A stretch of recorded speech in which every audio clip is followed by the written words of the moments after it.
Hay empresas que han perdido millones por tener demasiado stock, pero hay empresas que han perdido millones por no tener stock. Y también hay empresas que se han hecho líderes del mercado simplemente por tener stock cuando nadie más lo tenía. Este tema del stock siempre trae cola para hablar largo y tendido. Hoy hablamos de la guerra por el stock dentro de las empresas y vamos a contar unas historias muy interesantes y curiosas. Pero antes de seguir, Iker, déjame que tengo que contar una cosa importante para los tendencieros, sobre todo para los que se dedican a la venta o para los que quieren dedicarse a la venta, porque este mensaje puede marcar un antes y un después en su forma de vender. Escúchame, tendenciero, si eres comercial, vendedor, ya lo sabes, vender no va de suerte, va de método. Y en el Club de la Venta te damos justo eso, una formación online aplicada. Más de 20 formaciones, un nuevo curso cada mes, una comunidad de vendedores que te acompaña, retos mensuales y directos con casos concretos para que pases de una vez por todas de la teoría a la acción. Estas semanas estamos hablando de Inside Selling. Hemos acabado con la prospección avanzada y estamos hablando de Inside Selling, que al final va un poco relacionado con la prospección, pero cómo preparar mejor esas reuniones. Ya sabes, si quieres preparar mejor tus reuniones, pues el Club de la Venta es tu sitio. Formación, comunidad y acción para comerciales que quieren marcar la diferencia. ¿Y dónde estamos? Pues muy fácil. elclubdelaventa.es. Deja de vender como un novato y empieza a vender con método. ¡Arrancamos ¡Arrancamos motores! motores! Bienvenidos a los Tendencieros Industriales, el podcast de las tendencias actuales. Aquí comentamos todo sin barrera. Ven y únete, que la diversión nos espera. Bueno. La semana pasada hablamos sobre los ingenieros de ventas, Iker. Y estuvimos hablando sobre si los ingenieros saben vender o no saben vender. Es curioso, realmente curioso, cómo personas con tanto conocimiento técnico pueden cometer fallos tan grandes en las ventas. Y por otro lado, además de comentar cuáles son esos principales errores, que también los corregimos, resulta que los ingenieros, a su vez, si lo hacen bien, si lo hacen con método, pueden ser los mejores vendedores que existen hoy en día. Ya sabes, si eres ingeniero y quieres mejorar tus habilidades de ventas, pues puedes apuntarte al Club de la Venta y así vas a aprender a vender con método. Pero bueno, si quieres saber lo que os contamos en ese podcast, pues después de este lo puedes escuchar en este sitio donde estás escuchando este y si no en tendenciosindustriales.com, en YouTube o en cualquier plataforma de podcasting. Bueno, Iker, y vamos ya con el episodio de hoy, porque hoy vamos a hablar de la guerra por el inventario perfecto, eso de si tenemos demasiado stock, si vamos a parar la producción y, a qué no sabes, Iker, hoy nos patrocina una empresa de logística que es Transportes María, por mar y por aire, con alegría y con IA. Correcto. Bueno, en realidad no nos patrocina nadie, pero bueno, me hacía gracia el chiste o aquí. Transportes Hay todos María. sus chistes. Luego te quejas de los míos, ¿eh? Pero creo que los tíos están al nivel. O sea, al nivel del mar, quiero decir. Mar IA, por mar, por Joder. aire y con IA. Madre mía, madre mía. Menos mal que no nos dedicamos a eso. Somos No. ingenieros que vendemos, pero no nos dedicamos a los chistes porque si no, no teníamos mucho futuro. Bueno, pues vamos a ir entrando en harina, Hitor, porque en muchas empresas hay discusiones, pasan cosas curiosas, ¿no? Porque hay algunos que quieren unas cosas, otros que quieren otras, el director financiero quiere el almacén vacío, quiere sacárselo todo de encima, el de producción dice yo lo quiero tener lleno, o el del mantenimiento, dependiendo un poco de quién se encargue de ese almacén, el de compras dice voy a comprar por lotes porque así compro más barato, el de logística está hasta aquí de que le vayan cambiando los planes cada semana, y lo mejor o lo peor es que todos tienen su parte de razón al mismo tiempo. Mm. Claro, esto es un tema, Iker, delicado en las empresas porque cada una de estas personas tiene sus propios objetivos, ¿eh? Si compras mucho material, el de finanzas, pues claro, tiene el dinero parado. Si compras poco material, Claro, el de producción, pues se le ponen los pelos de punta pensando en que vas a parar la producción. Y si tienes poco stock para ventas, pues el de ventas te dice que pierde clientes. Total, que es el stock es una guerra que está dentro de cualquier empresa. Y la idea clave que tenemos que sacar de hoy, de aquí, de este episodio, es que el inventario no es logística, sino que es una parte fundamental de la estrategia de la empresa. Porque el stock no son solo cajas, no solo es dinero parado, es también resolver o tener problemas futuros. Pues sí, el almacén lleno preocupa a los financieros y el vacío al cliente. Y esta semana pasada que estuve impartiendo la formación, había uno de los alumnos que decía, yo lo que suelo hacer es llevar a mis clientes a mi almacén para que vean todo lo que tengo. Y eso les da seguridad. Pues es que es así. O sea, el cliente se queda tranquilo cuando ve un stock grande y dice, bueno, en esto os puedo confiar. Pero claro, aquí tenemos el dilema. ¿Qué es peor, tener demasiado stock o no tener cuando lo necesitas tú o lo necesita tu cliente? Pues hoy Sí, vamos a intentar poner luces y sombras en todo esto. por Entonces, eso, sí, por eso di, hemos dicho que es parte de la estrategia, efectivamente. tal cual, tal cual. Tú tienes que decidir hacia dónde vas a ir. Claro, el inventario es uno de los pocos problemas dentro de la empresa donde hagas lo que hagas, tienes un problema. O sea, si tienes mucho stock, pues es malo porque tienes mucho dinero parado. Y si tienes poco stock, pues también es malo, porque tienes mucho riesgo, ¿no? Entonces ahí el inventario es ese equilibrio inestable entre dinero y servicio al cliente, que si te vas para un lado, ¡mueh!, se cae aquí todo. No me gustaría estar, Iker, en el pellejo, en la piel de la persona responsable del almacén logístico, ¿eh? Porque, a ver, ya verás, ¿eh? Vamos a ver, cuando tienes un stock demasiado grande, pues pasan muchas cosas, ¿eh? No solo que tienes dinero parado, también todo el material que está en el almacén ya pagado todavía no está vendido. Luego tienes los costes de almacenamiento, el espacio que ocupa, las estanterías, las carretillas, el personal para mover el material, seguros que tienes que tener por si pasa cualquier cosa. Tienes que invertir en sistemas de gestión. Tienes que manipular los inventarios. Y otro problema importante que a veces se nos olvida cuando tienes un almacén es que los productos pueden obsoletarse o caducarse. Claro, se puede soltar. Imagínate que cambia el diseño de una pieza, pues todo eso ya no te sirve. Que cambia una normativa, pues todo esa que no cumple la normativa nueva, pues no te sirve. Que la tecnología ha avanzado no sé qué y se te ha quedado obsoleta, fuera, a la basura. Y claro, todo esto es un problema, ¿no? Y aparte que cuando tienes material que no rota, pues puede permanecer, lo que hemos dicho, muchos años en el almacén y puede llegar incluso a caducar.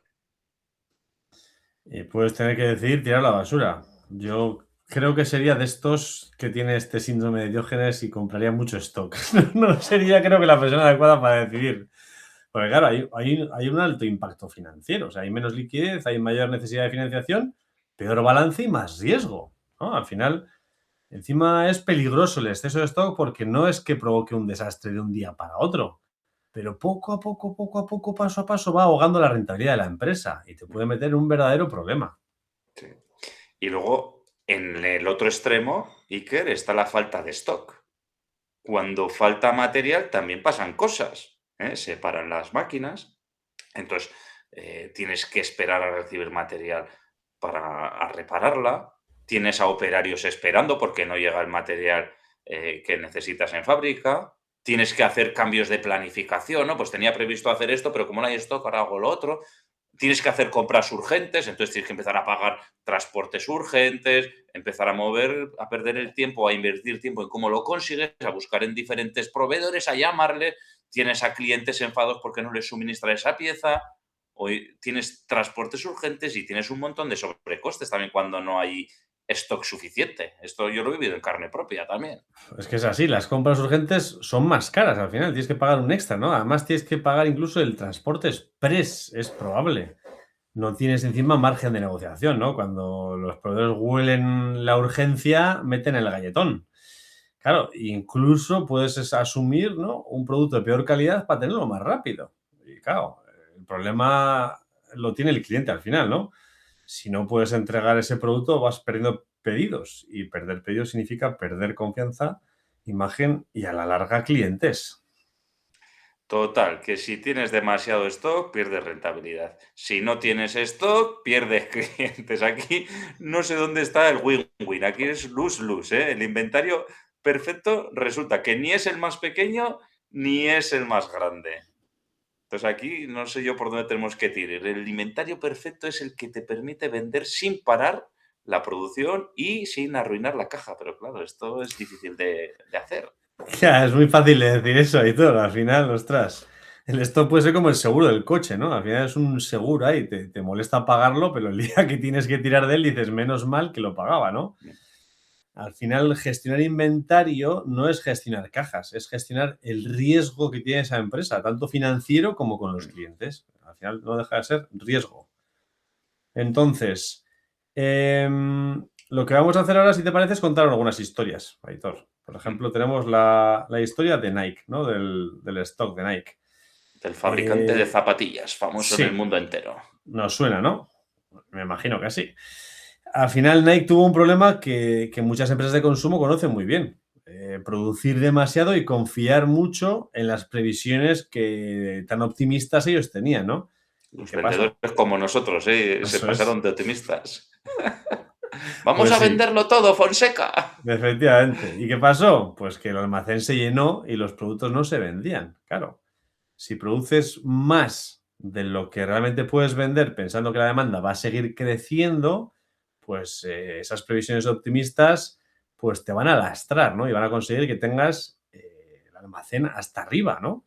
Y encima, la moda no es que sea lo más estable del mundo, la moda va cambiando habitualmente y hace que ciertas zapatillas y ropa se queden fuera de tendencia enseguida. Entonces, al final, acabas acumulando un montón de zapatillas o ropa en los almacenes, generando costes y saturación de stock y quizás incluso igual no los puedas volver a vender en mucho, mucho tiempo. Sí, o igual los tienes que desechar directamente. Esto es lo que le pasó a Nike y al final la solución que tuvieron que aplicar fue descuentos agresivos para poder sacar el stock rápidamente y liberar espacio. Claro, el tema de hacer un stock agresivo lo que implica es bajar márgenes de venta y tuvieron que liquidar productos porque ya era inviable darles salida por los canales habituales, ¿no? Imagínate estas tiendas que hay de descuento extremo, pues ahí les envían ahí, venga, paquetes y que los liquiden ahí. Y claro, esto te hace perder dinero, porque los tienes que vender a precios muy reducidos y además te impacta en la imagen de la marca también. Totalmente. Al final, el exceso de stock no solo ocupa espacio, ¿eh? Acaba destruyendo el precio del producto y esto acaba dañando la percepción de marca. Entonces, en todos estos sectores en los que hay estos cambios de tendencia, pues la moda, por ejemplo, pues es un problema gordo. En electrónica, cuando la electrónica se vuelve obsoleta enseguida, ¿no? Cambiamos ya de tecnología rápidamente, ¿no? Y lo mismo dicho, la tecnología, ¿no? Al final hay innovaciones rápidas que dejan productos totalmente fuera del mercado. Y luego productos con obsolescencia rápida en general, ¿no? Cuando se quedan caducados, pues yo qué sé, que pierden propiedades, como pueden ser pues, grasas o lo que sea, ¿no? Al final, tener mucho stock ahí puede ser una trampa muy grande. Claro, imagínate tú eso, que tienes un teléfono móvil con la última tecnología, pero resulta que al mes que viene sale una tecnología completamente nueva y todos los móviles que se fabrican a partir de entonces llevan esa tecnología. Joder, pues se te queda fuera, eso ya no lo puedes vender ya. Tal cual. Bueno, vamos a contar otra historia que esta es la opuesta a la de Nike, ¿vale? En este caso hablamos de Toyota, ¿vale? El fabricante de coches. Y después del COVID, en los años 21, 22, pues no sé si, bueno, si estáis en industria, seguro que os acordáis que hubo una crisis muy gorda de semiconductores. Había escasez total de semiconductores, además era en todos los sectores, afectaba a todo, no solo a los coches, como Toyota, sino que afectaba cualquier cosa que tenía chips, incluso ordenadores, teléfonos, autómatas, sensores, a todo, ¿vale? Y en este caso, pues Toyota demostró que tener un stock estratégico puede ser una ventaja competitiva enorme. Y el problema que muchas marcas de coches pararon fábricas por falta de chips y esto les hizo perder producción y clientes, ¿vale? Claro, la cadena de suministro de chips estaba completamente bloqueada, que esto también nosotros lo vivimos en nuestra empresa. Y esto hacía imposible fabricar coches en tiempo. Y de hecho, incluso ya me acuerdo yo de esa época que incluso se suministraban los coches. Si tenías la opción de pantalla, pues te decían, oye, pues lo siento, te lo suministramos si quieres con pantalla. Si no, te tocará esperar hasta que haya. Y esto afectó además a toda la industria y a todos los planes anuales en general. O sea, no fue una cosa exclusiva de Toyota. Pero ¿qué pasó? Que Toyota estaba preparado porque tenía un stock de seguridad de componentes críticos y de esta manera se aseguró que las líneas de coche siguieran funcionando cuando otros tuvieron que parar. Estos de Toyota, la verdad que son muy listos, ¿eh? Porque venden una cosa, pero luego hacen la siguiente. O sea, ya la que la venden, ya la han hecho, ¿no? Con el Lean ya hacían stock los tíos, con el coche eléctrico también empezaron a generar con los frenos baterías y energía eléctrica con los frenos y ahora ya han cambiado el hidrógeno. O sea, siempre van 3 pasos por delante estos, ¿eh? La verdad es que, pues bueno, tuvieron el tsunami en Japón en 2011 y esto les obligó a aprender. Claro, nosotros no tuvimos tsunami, pues no aprendimos y ellos sí aprendieron y dijeron vamos a no depender solo de un proveedor ni de las entregas just in time porque aquí hay un riesgo que nos ha pasado, ¿no? Entonces cambiaron de estrategia de proveedores para diversificar riesgos. Entonces, bueno, no guardaban todo, pero guardaban inventario de piezas clave, incluso cuando otras empresas estaban reduciendo, ellos dijeron, mira, estas piezas son clave y lo que voy a hacer es almacenarlas.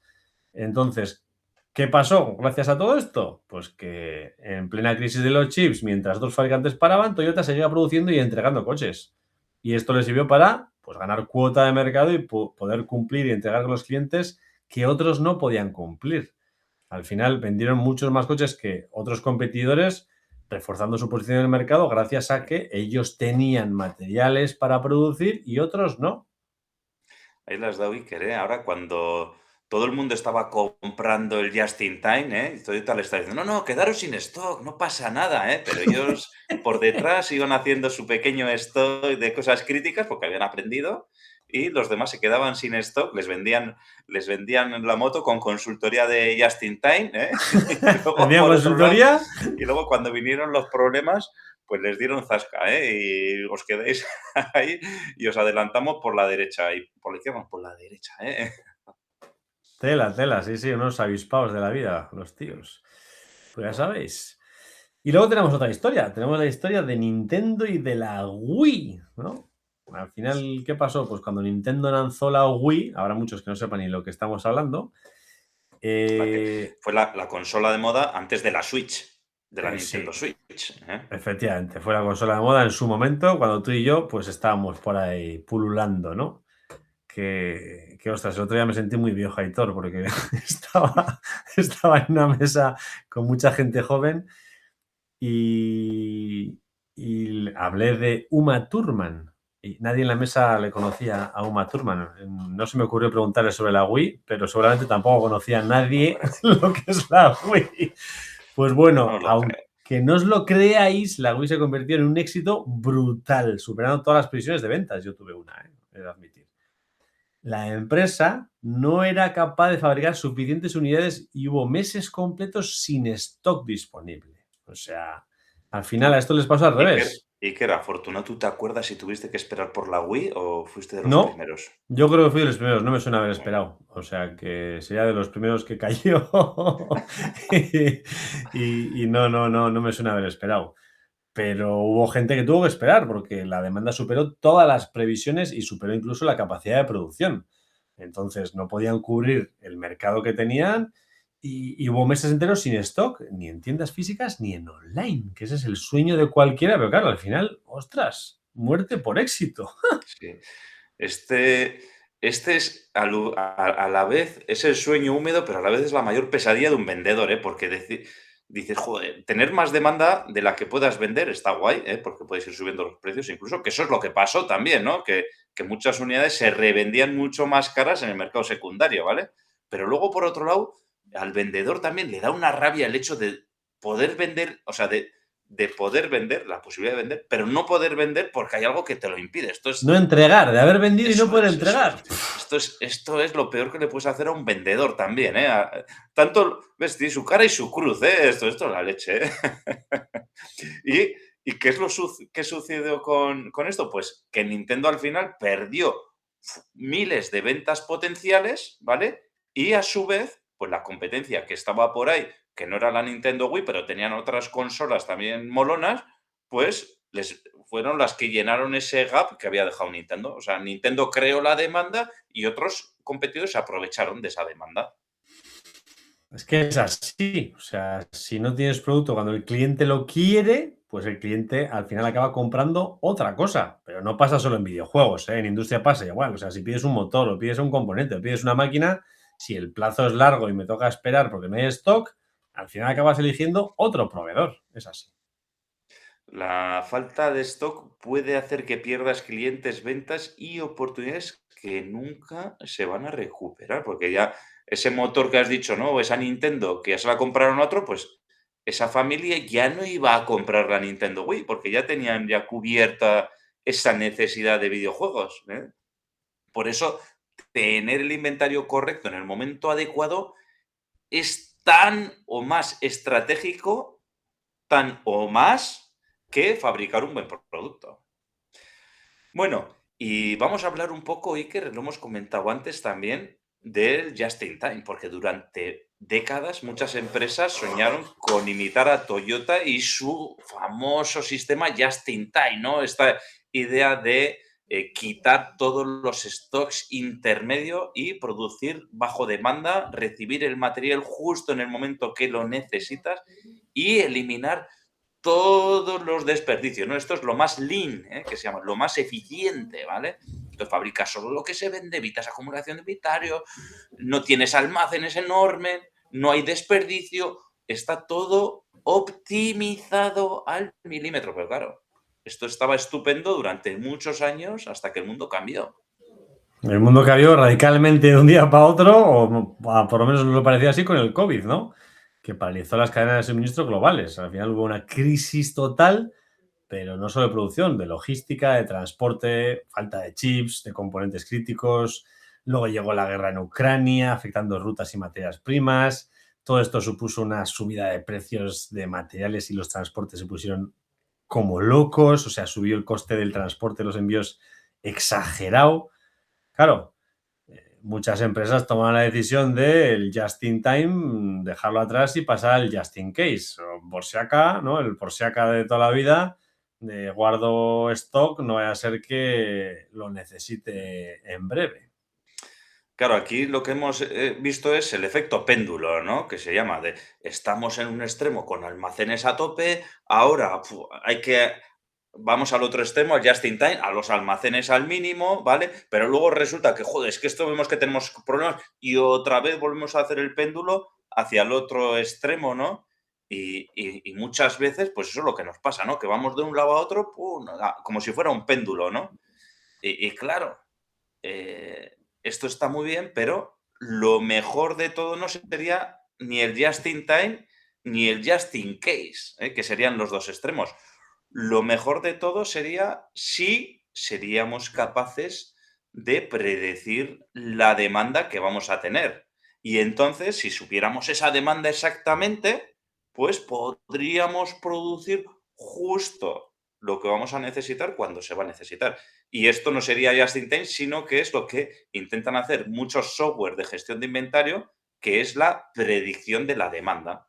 Y de hecho, pues bueno, hay empresas que ya están trabajando en ello, pues bueno, que son las principales que se dedican a todo este tema de la logística, pues bueno, como puede ser SAP, como puede ser Oracle, lo hemos encontrado por ahí NetStock, Tools, Online Solutions, y claro, para todo esto nos ayuda. Claro, esto ha dado un vuelco terrible después de que tenemos la IA generativa, que nos ayuda sobre todo a hacer estos análisis que cuando los hacía una persona se antojaban tan complicados, ¿no? Entonces, la inteligencia artificial han ayudado un montón al acercarnos al inventario perfecto por medio de la predicción de la demanda. Sí, lo que pasa es que ¿de qué datos tiran para hacer esa predicción? Pues de históricos en general, ¿no? Históricos de ventas, pues para entender qué patrones ha habido. Históricos de estacionalidad, ¿no? Pues qué pasa en Navidad o en rebajas o en verano, dependiendo del producto, ¿no? Históricos de tendencias en el mercado y de productos emergentes. Pues el clima, cómo puede afectar también a ciertas demandas de ciertos productos, ¿no? Qué promociones y campañas de marketing se han hecho y han provocado picos temporales, o qué variables económicas globales como inflación y demás producen cambios en el consumo, ¿no? Claro, todo esto lo metemos dentro de la inteligencia artificial y pues lo que hace es detectar patrones y ajustar previsiones automáticamente. Aunque si las ventas, como ya sabemos, dependen mucho de la emoción, creo que no va a ser tan fácil sacar estos pronósticos acertados. Bueno, fácil o difícil, ya hay una empresa que lo está aplicando, que todos conocemos, Iker. Y Ujú. en este caso, pues hablo de Amazon, que ya está moviendo inventarios de almacenes a almacenes, ¿vale? Incluso antes de que los clientes lo compren, ¿eh?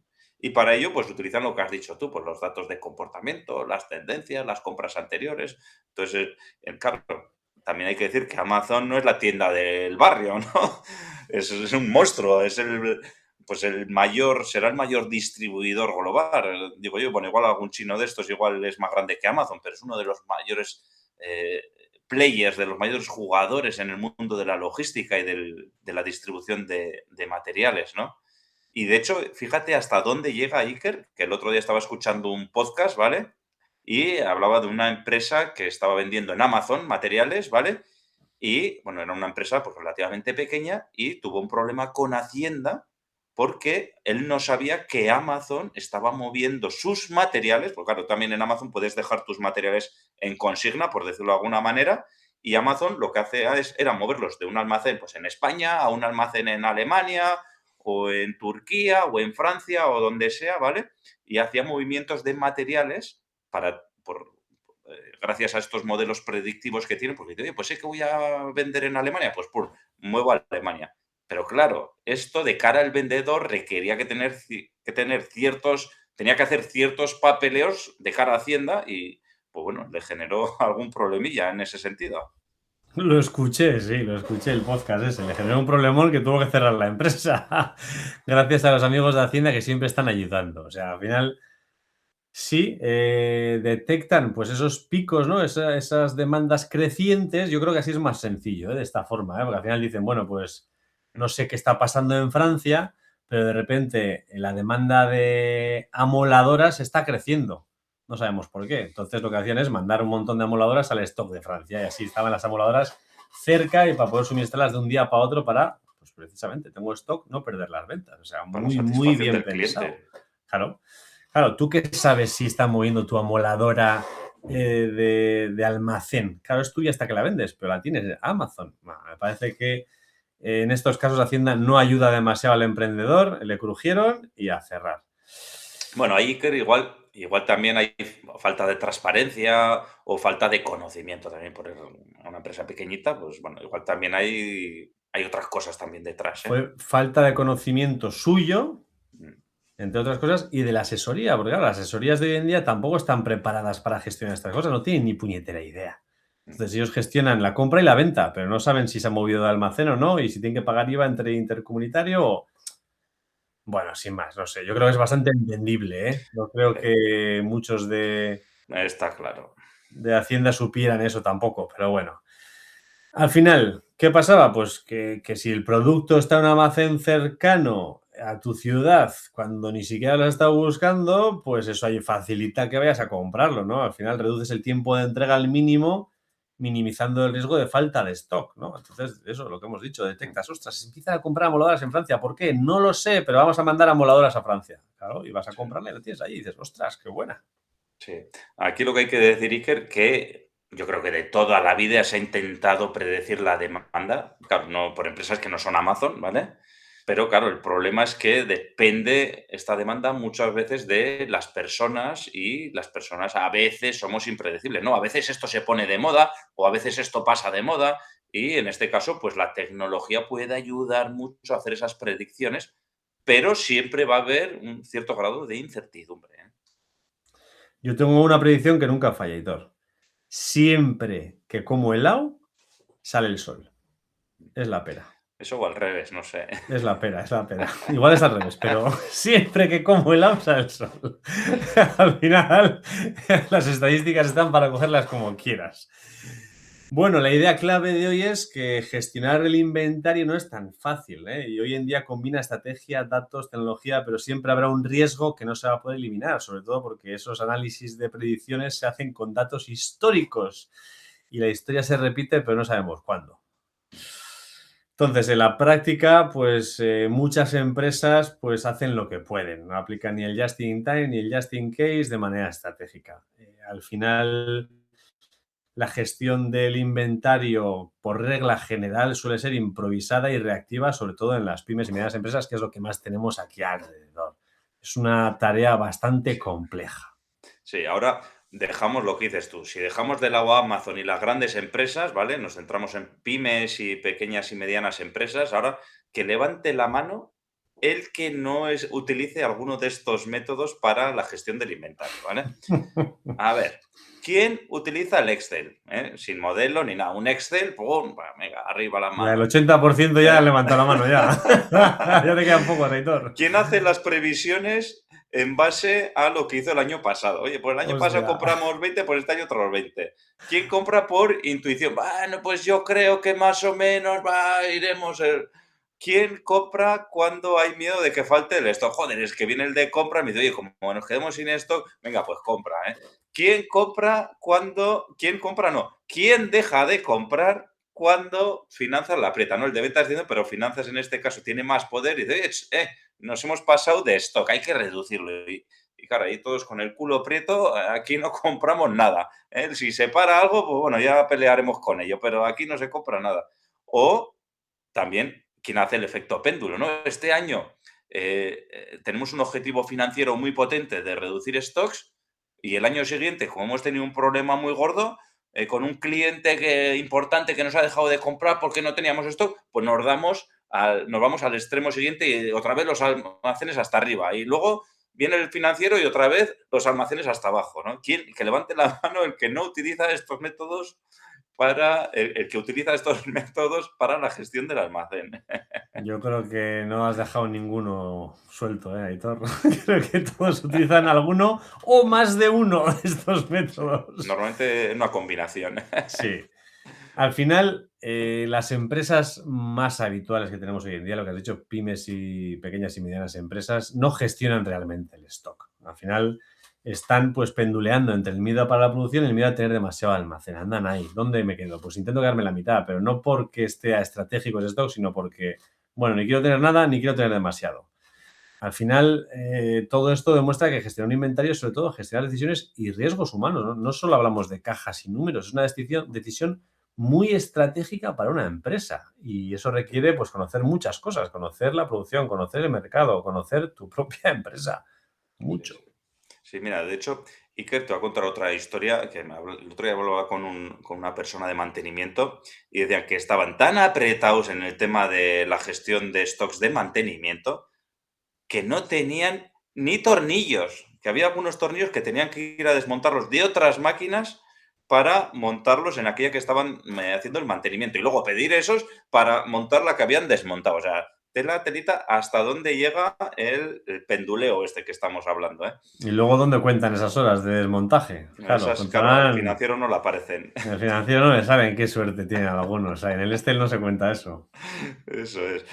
Bueno, la conclusión, Iker, que sacamos de hoy, que no existe el inventario perfecto, ¿vale? No se trata del almacén ni de caja, sino del futuro que siempre tiene un margen de incertidumbre. Por eso, gestionar el inventario es gestionar riesgos, ¿vale? Por eso, gestionar el inventario es estrategia de empresa, ¿eh? Y hay que equilibrar lo que tenemos con lo que podríamos necesitar hoy o mañana. Al final, detrás de cada almacén petao hay alguien que se acojonó y tuvo miedo a parar la producción. Y detrás de cada línea parada hay alguien que quiso reducir el stock, ese que toma esa decisión. Claro, el problema no es tener mucho o poco, sino tener el stock equivocado, el que no es, o en mucho o poco, en el momento que no procede. Ya lo hemos dicho, que la gestión del inventario es estratégica y además es humana, que combina previsiones, combina datos y sobre todo riesgo, ¿eh? Y también vemos que no hay una fórmula perfecta, pero entender estos dilemas, ¿eh?, nos tiene que ayudar a tomar decisiones más inteligentes y a minimizar esas pérdidas. Y así, para ir cerrando el episodio, se me ocurren un par de preguntas, Héctor. O sea, ¿existe el inventario perfecto? ¿Sí o no? Y tú, amigo o amiga tendenciera, ¿por qué apuestas? ¿Menos stock o más seguridad? Yo, Iker, me iría al punto intermedio también, ¿eh? Yo soy Segurola. Tú, Iker Segurola. stock hasta arriba. Buenos tendencieros, decirnos a ver qué opináis vosotros, si sois de más stock o de más seguridad. Y agradeceros por acompañarnos en este episodio. Esperamos que hayáis aprendido algo o al menos os hayamos entretenido un ratico. Y sin más, tendenciero o tendenciera, La semana te espera. chao. Chao.